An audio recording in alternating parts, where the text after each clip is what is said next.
শুক্রবার ছিল আর বিকে ফ্যাশন কিন্তু অফ থাকার কথা, মানে সকল মার্কেট অফ থাকার কথা শুক্রবারে। তারপরেও যেহেতু এখানে মানে লাইলা আপু আসছে, এজন্য বিকে ফ্যাশনটা ওপেন করা হয়েছে। আর এখানে কিন্তু লিটন ভাই ছিল না। যাই হোক, কিছু সময় পরে লিটন ভাই চলে আসে আমাদের মাঝে। তারপর লাইলা আপুর পেজ থেকে লাইভে যায়, আর এইখানটাতে অনেকের সাথে আড্ডা দেওয়া হয় এবং লাইভে কিন্তু অনেক ফানি মোমেন্ট কিন্তু হয়েছিল। সেটা পরবর্তীতে আপনাদেরকে ভিডিওর ভিতরে আমি তুলে ধরবো।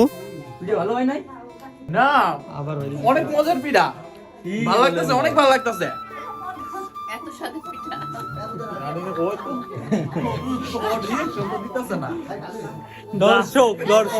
তাছাড়াও কিন্তু ওই দিন সকালবেলা লাইলা আপু আমাদের বাসায় আসছিল এবং তাকে কিন্তু সকাল সকাল রস খাওয়ানো হয়। সেইখানে কি কি ঘটনা ঘটেছিল সবকিছু কিন্তু আপনাদেরকে ওই ভিডিওর মাধ্যমে তুলে ধরবো। তো সবাই সুস্থ থাকুন, ভালো থাকবেন, দেখা হবে আমাদের নতুন সেই ভিডিওতে। আল্লাহ হাফেজ সকলকে। তারপরও আপনাদেরকে আরেকটু বলি, সেইখানে কিন্তু অনেক লোকজন আসছিল, প্লাস হচ্ছে গিয়ে অনেক হাসি তামাশার কিন্তু অনেক কথা হয়েছিল। তো সেইটা দেখার জন্য কিন্তু আপনাদেরকে সেই ব্লগটা দেখা লাগবে, অবশ্যই তার জন্য ওয়েট করেন।